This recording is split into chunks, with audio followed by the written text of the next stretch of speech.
They were captured in war, loaded onto ships, sent across the Atlantic to a country they had never seen. They arrived in Canada behind barbed wire, watched by armed guards, officially labeled enemy soldiers. This is what most people know about prisoners of war. What almost no one knows is who shared that captivity with them. Not fellow soldiers, not secret allies, not escape networks. Dogs, cats, small animals found near the camps, and in at least one case, a bear cub. Inside Canadian prisoner of war camps, men who had been trained to fight were suddenly responsible for keeping something alive. These animals were not symbols, they were not propaganda, they were routine, responsibility, quiet companionship. And somehow, in places designed to hold enemies, they revealed something unexpected about the people running those camps. This is the little-known story of German prisoners of war and the animals that became part of daily life inside Canadian prisoner of war camps during the Second World War. If these moments mattered to you, consider subscribing and let us know in the comments where you're watching from, your city and your country. To understand this little-known chapter, we need to go back to the beginning, to the capture of German soldiers and their journey into captivity in Canada.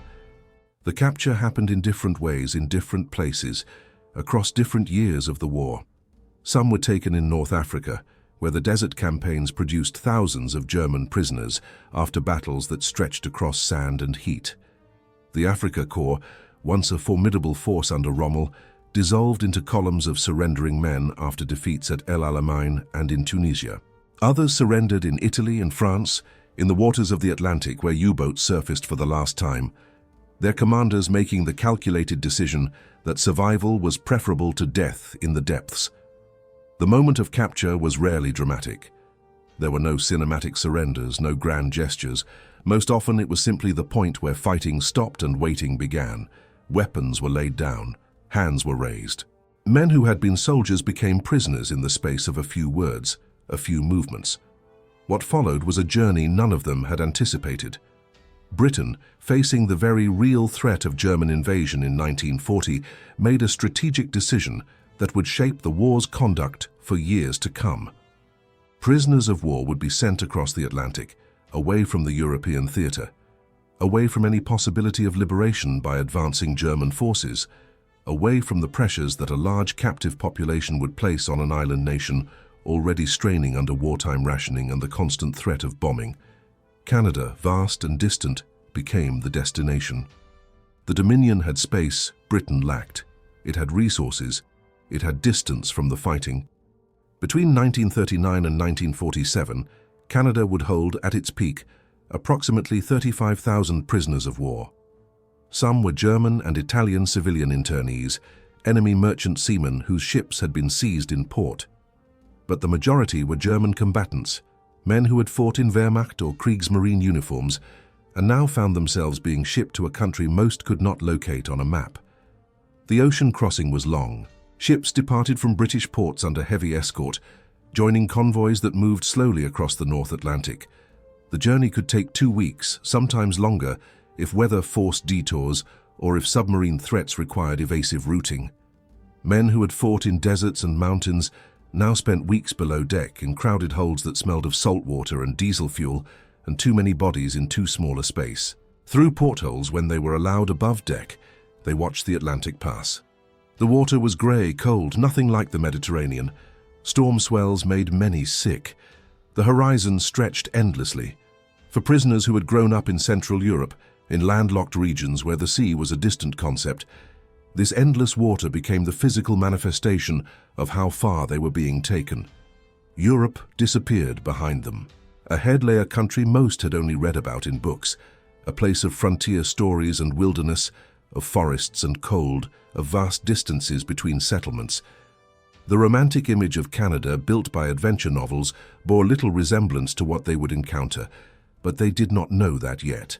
When the ships finally docked in Canadian ports, Halifax, Quebec City, St. John, the prisoners were sorted, counted, and loaded onto trains. Military police oversaw the transfers. Records were checked and rechecked. The bureaucracy of captivity was meticulous. The trains moved them inland, through landscapes that felt impossibly vast. Small towns appeared and disappeared, many of them consisting of just a few buildings clustered around a railway station. Forests stretched without end, dark green expanses of spruce and pine that seemed to go on forever. Fields appeared, then more forest, then rocky outcroppings, then more fields. The sheer scale of the country became clear only gradually, through hours and days of travel. Some prisoners were taken to camps in Ontario, others to Alberta, Manitoba, Quebec. The locations varied, but the structure was consistent: barbed wire perimeters, guard towers positioned at regular intervals, wooden barracks arranged in orderly rows that looked the same whether the camp was near Lethbridge or Gravenhurst. The design was standardized, efficient, military. Camp 133 in Lethbridge, Alberta, sat on flat prairie land where wind moved without obstruction. Camp 20 in Gravenhurst, Ontario, was surrounded by trees and positioned near lakes. Camp 23 in Monteith lay in the northern reaches of the province, in mining country. Camp 132 in Medicine Hat looked out over coulees and dry grassland. The names were bureaucratic, the designations functional. Inside each one, hundreds or thousands of men settled into a new reality. They were no longer combatants. The war continued without them, fought by others in places they could no longer reach. They were no longer in motion. The trains had brought them as far as they would go. They were simply there, behind wire, and they would remain there until the war ended, whenever that might be. The initial shock of arrival was physical. The journey had been long, uncomfortable, disorienting, but shock fades. What replaced it was harder to manage. The initial shock of arrival gave way to something harder to manage: time itself. Canadian authorities understood that long-term internment presented particular challenges. These were not short-term holding facilities, not temporary way stations between capture and release. Some prisoners would spend years inside these camps, 3 years, 4 years, in some cases more.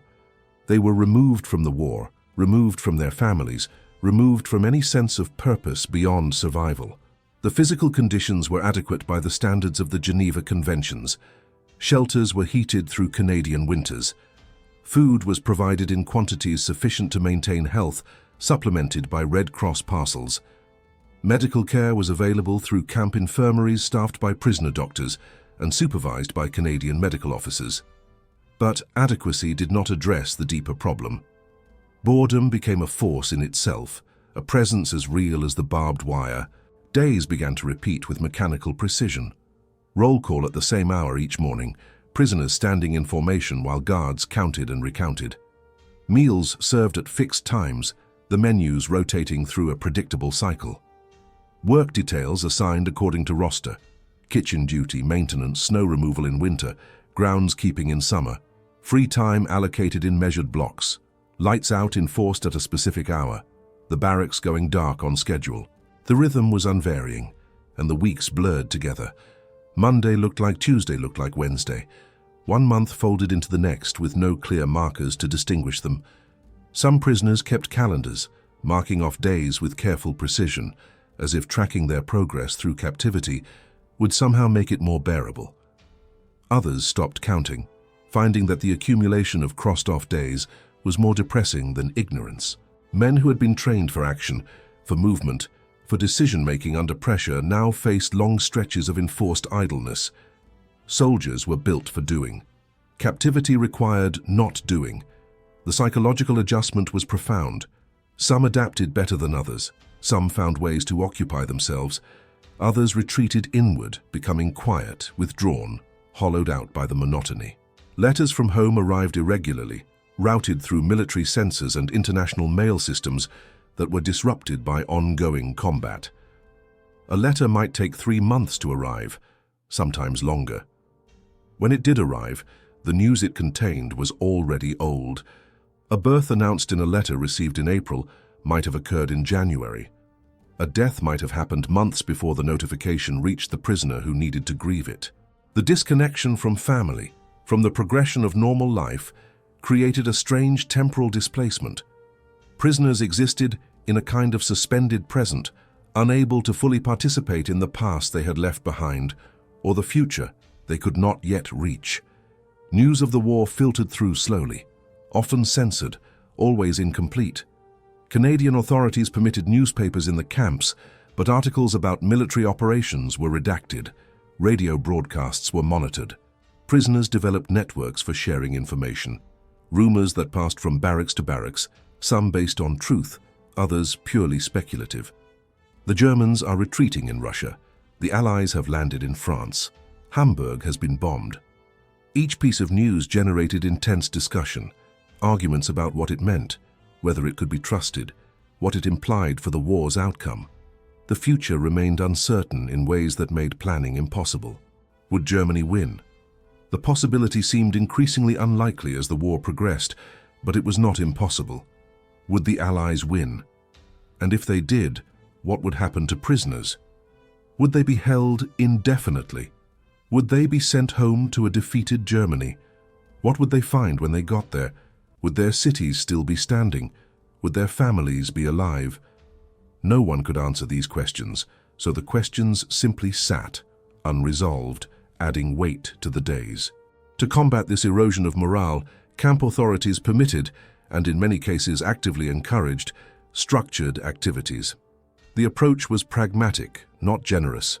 Idle men were unpredictable. Occupied men were manageable. Prisoners formed sports teams that competed in organized leagues. Soccer matches became regular events, sometimes drawing crowds of spectators from other barracks who lined the field and cheered for their chosen teams. The games were taken seriously. Disputes over rules were settled by prisoner referees. Scores were recorded, standings tracked, rivalries developed. For the duration of a match, the camp stopped being a prison and became simply a place where a sport was being played.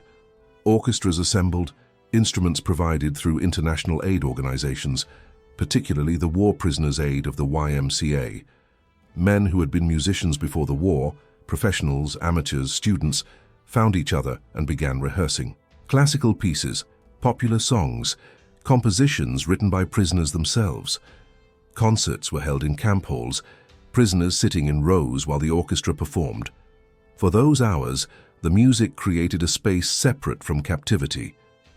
Educational classes were organized in a wide range of subjects, language lessons for prisoners who wanted to learn English or improve their French, mathematics for those who had left school early and now had time to continue their education, history, philosophy, literature.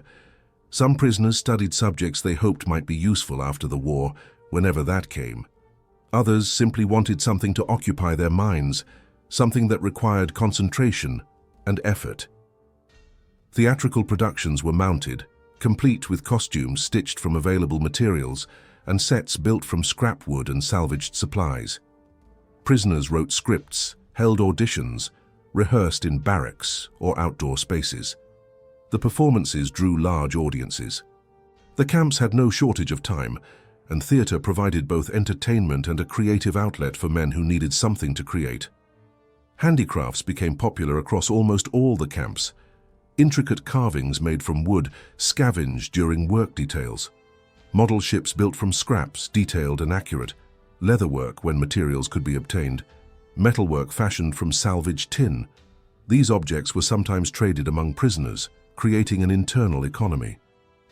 Sometimes they were sent home in packages, tangible evidence that the sender was still alive, still capable of making things.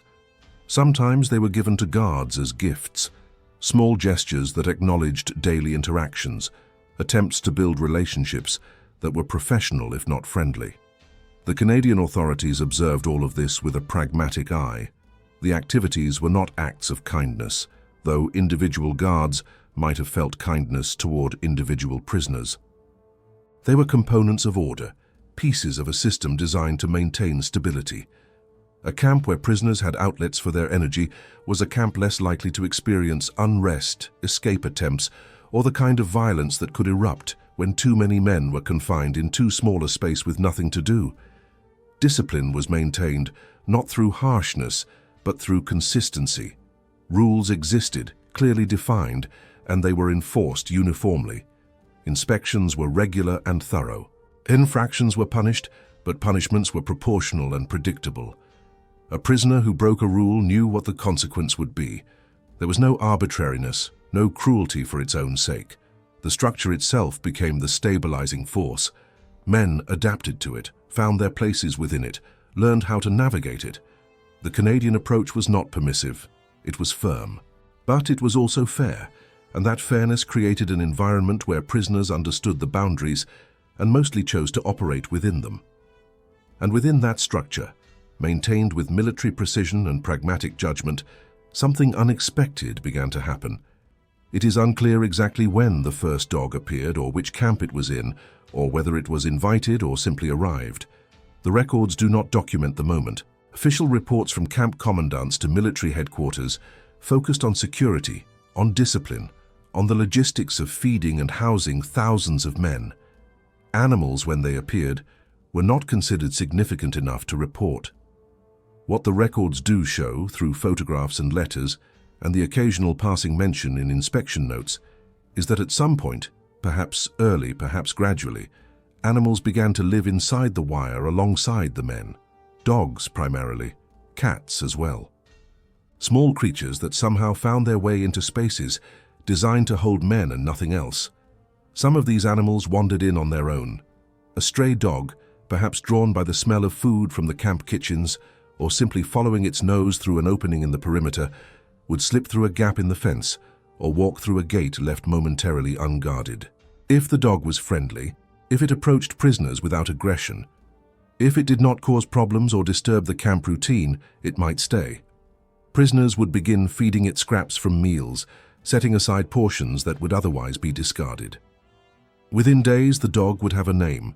Within a week, it would have an owner, or several owners, or an entire barracks that claimed it collectively. Cats arrived in similar fashion. They were good at finding their way into places. A barn cat from a nearby farm might wander into camp and discover that the mice around the storage buildings were plentiful and the prisoners were willing to provide supplemental feeding. The cat would stay. No official decision would be made. The cat was simply there, and then it continued to be there, and at some point it became part of the camp's population. Other animals were acquired through trade, through deliberate transactions that involved guards and prisoners, in exchanges that existed outside official channels, but were tolerated because they caused no harm. Guards, interacting daily with prisoners on work details or during routine patrols, sometimes facilitated purchases. A prisoner might ask, carefully, respectfully, if a guard could bring a puppy from a farm outside the camp. Money would change hands. Prisoners earned small wages for work details, a few cents per day that accumulated over weeks and months. The guard would take the money, contact a farmer or a resident in the nearest town, arrange the purchase, and bring the puppy into camp on his next shift. These transactions were unofficial, informal, but they happened with enough regularity that they became part of the camp economy, part of the understood practices that governed daily life. A guard who was willing to facilitate such exchanges developed a reputation. Prisoners knew which guards could be approached, which ones would agree, which ones would refuse. The system was unwritten but functional. Camp commandants, the officers ultimately responsible for the administration and security of each facility, had the final say on whether animals would be permitted within their jurisdiction. This was not a question addressed in training manuals or military regulations. There were no orders from headquarters specifying policy on pets. The Geneva Conventions, which outlined detailed standards for food, shelter, medical care, treatment of prisoners, labor conditions, correspondence rights, nowhere did they mention animals. So the decision fell to individual commandants, and most chose not to object. The reasoning was practical, not sentimental. A commandant's primary responsibility was maintaining order and security. If the presence of a dog contributed to order rather than undermining it, if it kept a barracks calm and gave men something to focus on besides their captivity, if it reduced tension and provided a harmless outlet for care and attention, then what purpose would be served by forbidding it? The calculus was simple. A stable camp was a secure camp. Anything that contributed to stability was, by extension, a security asset. Dogs did not dig tunnels. Cats did not plan escapes. Animals did not organize resistance or spread discontent. They were, in the assessment of pragmatic commanders, harmless. In Camp 133 in Lethbridge, Alberta, one photograph preserved from the period shows a group of prisoners standing outside a barracks on a clear day. 5 men arranged casually, not in formation. At the center of the group, sitting upright with the patience of a dog accustomed to posing for photographs, is a medium-sized dog with dark fur and alert eyes. The photograph was sent home to Germany as a postcard, one of thousands mailed from Canadian camps throughout the war. On the back, one of the men, Wolfgang Wirth, wrote to his family describing camp life. He mentioned the dog by name, as if the animal were a friend they would want to hear about. In other camps, similar scenes repeated across the years. A cat sitting in the afternoon sun outside a workshop, washing itself with methodical attention. A small dog following a prisoner across the compound, keeping pace, stopping when the prisoner stopped. These animals were not mascots in any formal sense, not symbols of unit identity or camp pride. They were simply there, present, part of the daily fabric of life behind the wire. The guards observed this without interference. Some guards did more than observe, they helped. A prisoner might ask during a work detail or a quiet moment during patrol if a guard could bring dog food from town. The guard might agree, adding the cost to a work detail payment or accepting money directly. The exchange was transactional, yes, but it served purposes beyond the transaction itself. It created a working relationship between guard and prisoner based on mutual benefit and small demonstrations of reliability. The prisoner got what he needed. The guard maintained a cooperative dynamic with men he saw every day and would continue seeing for months or years. These arrangements were never formalized. No forms were filled out. No receipts were issued. The exchanges existed in the space between what was forbidden and what was allowed, a space that camp authorities recognized and in most cases chose not to eliminate. Commandants varied in their tolerance, but even strict commanders who ran tight, disciplined camps often permitted animals. The logic was consistent. If it maintains order, allow it. If it creates problems, stop it. By and large, the animals created no problems. They were fed with food that would otherwise go to waste. They occupied no space that prisoners were not already occupying. They required no resources that had to be diverted from other uses. They were, in the bureaucratic calculus of camp administration, cost-neutral and behaviorally positive. And so the animals stayed, their presence becoming normalized to the point where it ceased to be remarkable. Guards walked past prisoners playing with dogs and thought nothing of it. Inspecting officers from headquarters visited camps and noted in their reports that morale was good, discipline was solid, the facility was being managed effectively, and did not mention that cats roamed the barracks or that dogs accompanied work details. The animals had become part of the landscape, as unremarkable as the barracks themselves. But their presence was anything but unremarkable to the men who cared for them. To understand why a dog mattered, you have to understand what captivity took away. A prisoner of war retained his physical body. He was clothed, fed, sheltered. But much of what made daily life coherent was gone. Purpose disappeared. In civilian life, in military life, there were tasks, goals, reasons to wake up. In a prison camp, there were none. The war continued somewhere else, fought by other men. The prisoner's role was simply to wait. Routine helped, but routine alone was not enough. The sports, the classes, the performances, these were structured activities, scheduled events. They occupied certain hours of certain days. The rest of the time remained empty. This was where the animals made their difference. A dog does not care about the war. It does not care about barbed wire or guard towers or national allegiances. It cares about being fed, about being walked, about being near the person who takes care of it. This created a daily rhythm that was not imposed from outside, but generated from within. The dog needed to be fed in the morning. It needed to be let out. It needed exercise in the afternoon. These were small, simple tasks, but they belonged to the prisoner. They were his responsibility, and that responsibility gave shape to otherwise shapeless days. Training became a focus for many prisoners, teaching a dog to sit, to stay, to come when called. These were achievable goals. They required patience, repetition, consistency. They offered visible progress. A dog that learned a new command was proof that effort produced results, and in a place where so little changed, that proof mattered. One prisoner at Camp 132 in Medicine Hat taught his dog, believed to be named Stroopy, a series of tricks. Photographs show the dog sitting upright, balanced, performing behaviors that suggested extensive training. The prisoner had time, more time than most people in the outside world had to devote to a single task, and he used it. Breeding pairs became valuable.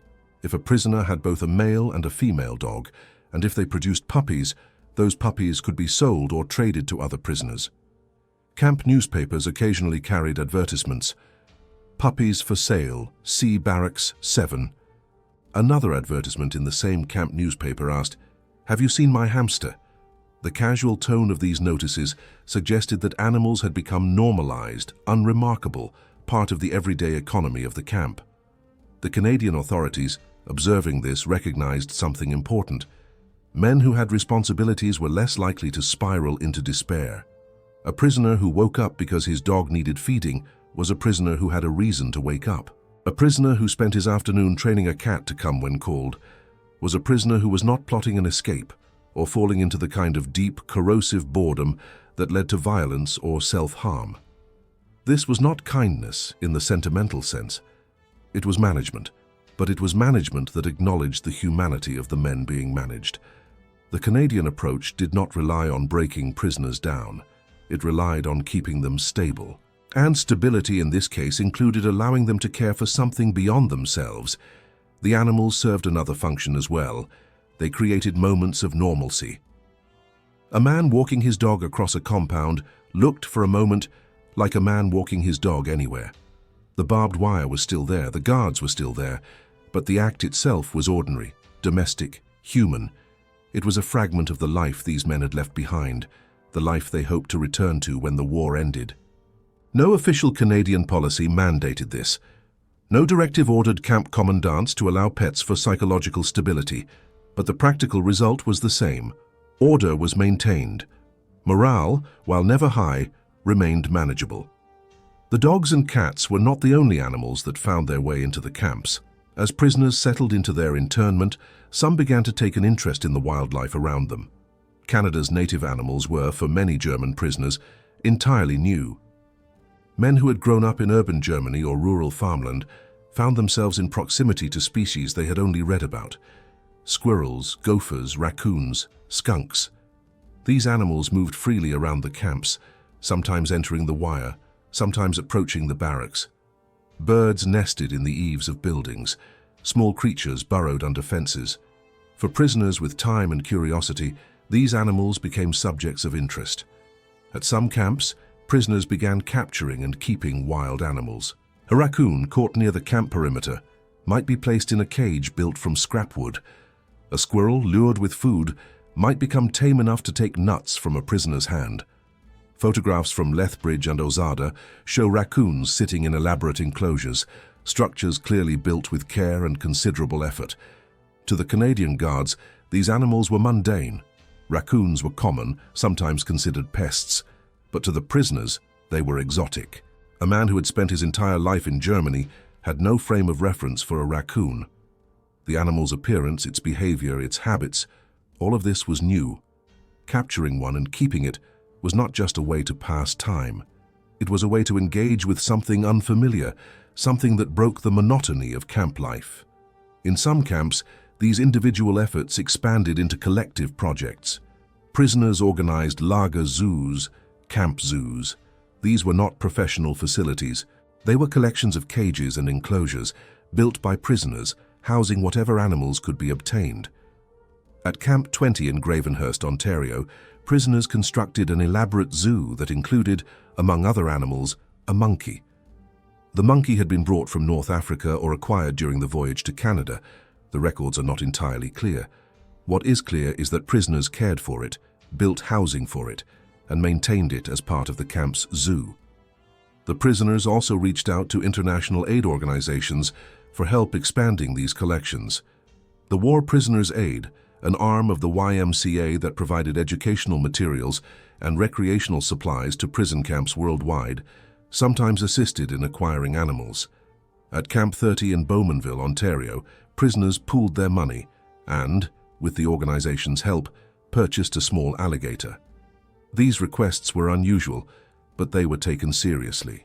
The aid organizations understood that morale was directly connected to activity.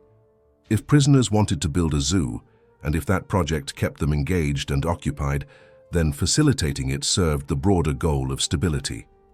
The animals themselves became collaborative projects. Prisoners worked together to design enclosures, to gather materials, to care for the creatures. A zoo required daily maintenance, feeding, cleaning, repair work. These tasks were shared, creating small communities of responsibility. For the Canadian authorities, the zoos presented no significant security concerns. The animals were not dangerous. The projects kept prisoners busy. The arrangement worked. But there was one species that occupied a different category entirely: bears. For many German prisoners, bears represented something mythic. They had grown up reading Karl May's adventure novels, tales of the American frontier filled with wilderness and wild animals. James Fenimore Cooper's stories reinforced these images. In the imaginations of these men, North America was a place where bears roamed freely, where encounters with wildlife were routine. The reality of Canada did not match these expectations. Most prison camps were located in settled areas, near towns or farming regions. The wilderness existed, but it was distant. Prisoners rarely saw moose, wolves, or bears during their time in camp. This frustrated some of them. They had been brought to a country famous for its wilderness, and yet that wilderness remained out of reach. At Camp 20 in Gravenhurst, prisoners decided to do something about it. They contacted the War Prisoners' Aid and asked for help locating and purchasing a bear cub. The camp commandant approved the request. In October 1941, a bear cub named Nellie arrived at the camp. Nellie was small, manageable, young enough to be handled safely. She became an immediate source of fascination. Prisoners took turns caring for her, feeding her, walking her around the compound. She was later transferred to Camp 23 in Monteith, Ontario, in May 1942, where she was renamed Nellie von Gravenhurst. There she was joined by another cub, Susie, who earned the nickname Little Devil after biting a prisoner's finger on her first day. The two bears were allowed to roam the camp during the day, usually accompanied by a prisoner. Photographs show them climbing structures, playing in open areas, being led on leashes. They became camp fixtures, sources of entertainment and distraction. The guards tolerated this. The bears were young, not yet large enough to pose a serious threat. They seemed to enjoy the attention, and their presence kept the prisoners engaged. There was no regulation prohibiting bears in prison camps, so the bears stayed. This dynamic changed when Canada approved the use of prisoner labor for forestry work in 1943. Thousands of prisoners were transferred from internment camps to bush camps in remote areas of Alberta, Manitoba, Ontario, and Quebec. These camps operated differently. There were no barbed wire fences, no guard towers. The isolation itself served as the containment. Prisoners cut pulpwood and fuelwood, work that was physically demanding, but also took them outside into environments most had never experienced. Bush camps allowed prisoners to bring their dogs and cats with them, provided the majority agreed, and the number of animals did not become excessive. Pets continued to serve the same stabilizing function they had in the internment camps. But bushwork also brought prisoners into direct contact with wildlife. Bears, moose, wolves, deer, elk. These animals were no longer distant abstractions. They moved through the forests where prisoners worked. Encounters became routine. Bears, particularly, were common. They were drawn to the camps by the smell of food, by garbage, by curiosity. Initial encounters were startling. Many prisoners had never seen a bear outside of a zoo, but they quickly learned that black bears, the most common species in the areas where they worked, were generally not aggressive. They were interested in food, not in people. One prisoner wrote in a letter home, "They practically eat out of one's hand. You will think I am joking, but it is a fact." Photographs from the Pigeon Timber Company camp near Naze, Ontario, show prisoners feeding adult bears. The bears stand close, comfortable, accustomed to human presence. The prisoners appear calm, even casual, but this familiarity led to a new idea: domestication. If adult bears could be fed by hand, perhaps cubs could be raised as pets. The logic was simple. A cub, separated from its mother early enough, might become tame. It could be kept in camp, cared for like a dog, trained to follow commands. Prisoners began attempting this. Some succeeded in separating cubs from their mothers. Others found cubs wandering alone, their mothers killed by hunters or guards, or simply absent. The cubs were brought back to camp. At the Pigeon Timber Company camp near Nace, prisoners kept at least one bear cub. Photographs show it being walked on a leash, sitting with prisoners, being handled much like a dog. At a Fuel Wood camp in Riding Mountain National Park in Manitoba, prisoners encountered a mother bear with 2 cubs in the spring of 1944. They managed to capture one of the cubs and brought it back to camp. The cub was named Mutz, a German word for bear. Mutz became the camp's most beloved animal. Prisoners built a cage for him, but he was allowed to roam freely during the day. He played with the camp dogs, though his play was rougher, his strength greater. Photographs show him with prisoners, with guards, with the camp translator. Major Keane, the camp commandant, later reported that Mutz provided the biggest share of entertainment in this camp for both PW and guards. Everyone, it seemed, loved Mutz. But bears grow. By 1945, Mutz was no longer a small cub. He had become large, powerful, capable of causing real harm. In that year, he forced his way into the camp kitchen. Attempts to remove him were unsuccessful. The guards called for assistance from a park warden. The warden arrived and assessed the situation. Mutz was now a threat. With most of the camp watching, the warden shot and killed the bear. The decision was not made lightly, but it was made quickly. Adult bears, no matter how tame they seemed, were dangerous. Canadian perspectives on wildlife did not include the possibility of keeping full-grown bears in close proximity to humans. Bears were hunted. Bears that entered camps were considered nuisances, pests. They were shot. Mutz's fate was consistent with how adult bears were treated throughout the bush camps. Drawn to camps by food and garbage, adult bears were seen as problems. Some civilian employees and guards ordered that nuisance bears be shot on sight. Photographs from an Abitibi Power and Paper Company camp show prisoners posing with a dead bear, one of them holding what appears to be an insecticide sprayer, a darkly ironic commentary on how the animal was regarded. The contrast was stark. Cubs were adored. Adults were killed. This reflected a broader Canadian attitude toward wildlife at the time. Hunting was encouraged in Ontario during the 1940s. Bears were viewed as game, not as animals deserving protection. The policies that governed prison camps reflected these attitudes. There was no objection to prisoners keeping cubs because cubs were harmless. But when those cubs grew into adults, the tolerance ended. The prisoners, having grown attached to the animals, found this difficult to accept. But they had no authority to change it. The bears were not the only casualties of perspective. The entire relationship between animals and prisoners existed within boundaries set by Canadian authorities. The kindness shown to cubs did not extend to adults. The pragmatism that allowed pets did not include sentimentality about wildlife. The line was clear, even if it was painful.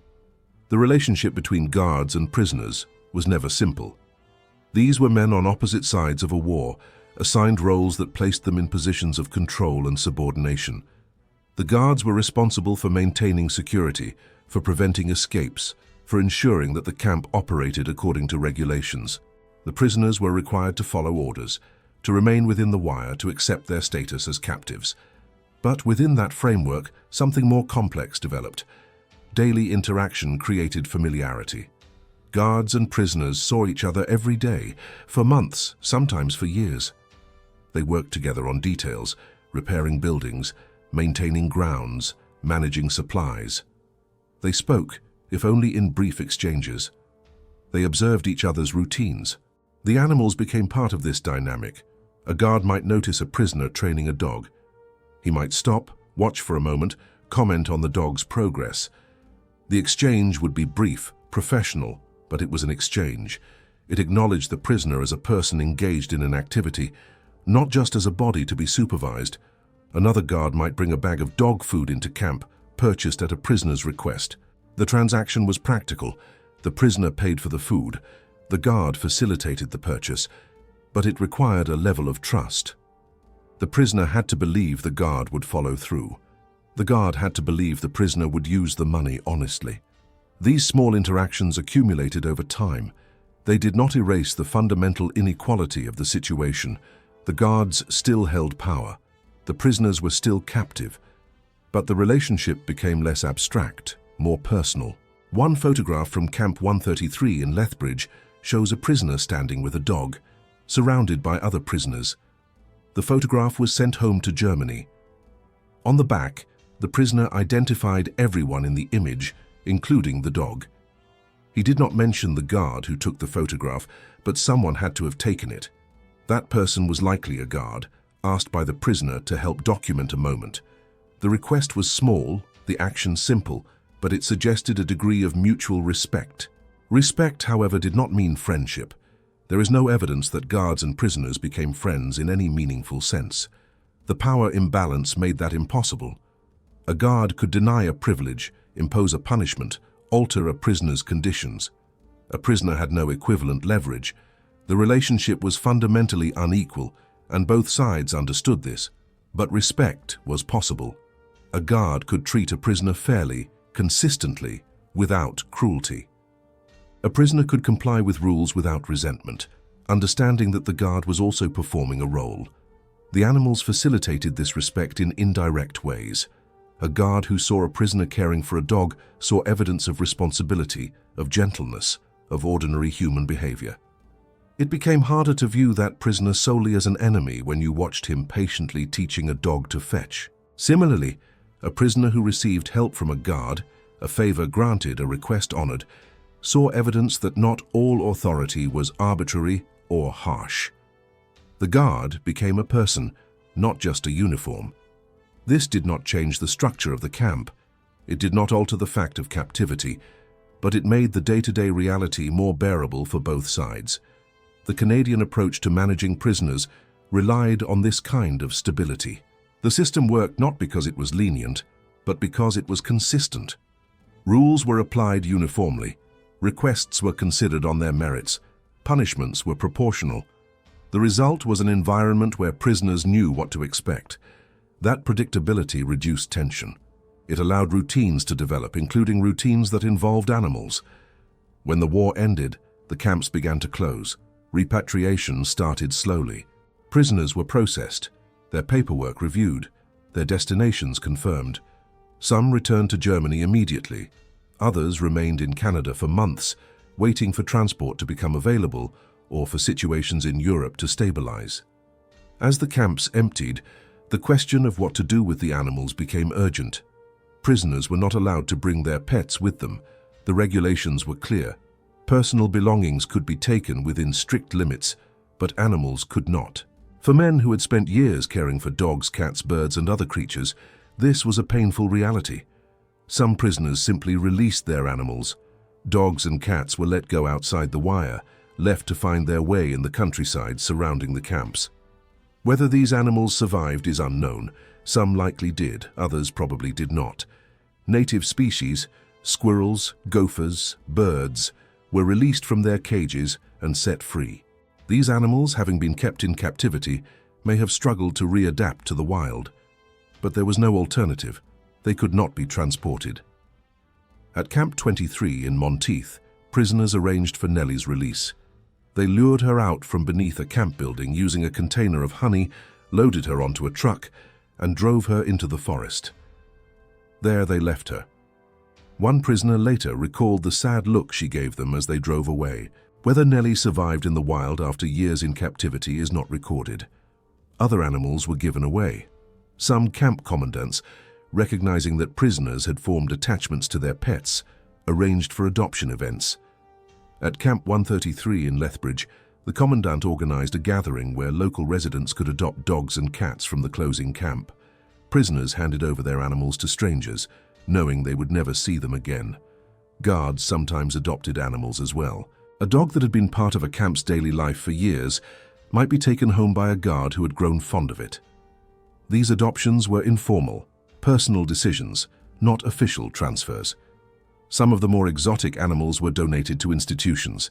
Animals from Lethbridge, including some of the zoo specimens, were given to the Calgary Zoo. There they became part of permanent collections, cared for by professionals, displayed to the public. For the prisoners, These separations marked the final severance from a period of their lives that had been defined by waiting. The animals had been companions during that time, anchors in an otherwise shapeless existence. Leaving them behind was one more loss in a series of losses: family, country, years. But the animals themselves were never the point. They had been responses to a need, to the psychological weight of prolonged internment. They had provided routine, responsibility, distraction. They had made days bearable. When the war ended and the prisoners returned to a world that had continued without them, the animals remained in Canada, some in the wild, some in homes, some in zoos, some dead. The prisoners carried memories of them. Letters sent home during the war had mentioned dogs by name, described training sessions, recounted small moments of play. After the war, some former prisoners corresponded with guards or camp staff, asking about the animals they had left behind. Occasionally they received answers. More often they did not. 75 years later, the story survives in photographs, in letters, in a few scattered accounts. The images show men standing with dogs, holding bear cubs, posing beside cages. The animals in these photographs are long gone. The men are mostly gone as well. What remains is the evidence of something small and human, persisting inside a system designed to hold enemies. The Canadian authorities did not set out to create a humane environment. They set out to create a stable one. But in allowing prisoners to care for animals, they acknowledged, however indirectly, that these men were still people, that they needed more than food and shelter, that they required something to care for, something to be responsible for, something that made them more than numbers in a camp registry. The animals were not symbols, they were not propaganda. They were simply there, living alongside men who were also simply there, all of them waiting for a war to end so they could return to lives that had been suspended. In a war defined by dehumanization, the smallest acts of care often survived the longest, not because they were grand or heroic, but because they were ordinary. A man feeding a dog, a prisoner building a cage, a guard bringing in supplies. Small gestures, repeated daily, accumulating into something that resembled normalcy. The camps are gone now. The men are gone. The animals are gone. But the photographs remain, and in them, for anyone willing to look closely, is a record of how people found ways to remain human, even in places designed to strip that humanity away. The story is not about redemption. It is not about innocence. It is about endurance and about the unexpected forms that endurance can take. Sometimes it looked like a dog on a leash. Sometimes it looked like a bear cub climbing a tree. Sometimes it looked like a man with nothing to do, finding something to care for, and that in the end was enough to carry them through.